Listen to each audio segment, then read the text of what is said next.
Hey everyone, how's it going? This is a Phantom wallet versus Solflare wallet video, and we're gonna go over which one would be best for you.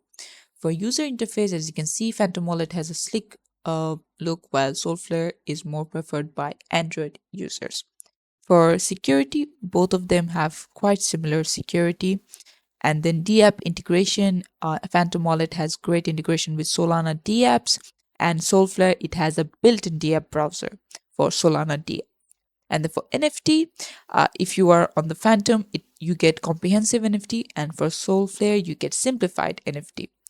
Then next up comes staking, which is user friendly in Phantom, and for Solflare, it's pretty much simple. And then token swapping is integrated with multiple swap providers, and but for Solflare, you get less providers. Multi-chain support is focused on Solana, Ethereum, Polygon, and for Solflare, it's primarily focused on Solana.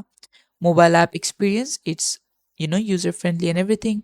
And then for Solflare, it is available but less polished than Phantom.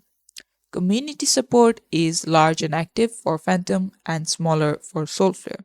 Now, the overall is that if you need more established and widely adopted, also beginner friendly and meme coin, Ethereum and Polygon, then obviously, you know, Phantom Wallet is the way to go.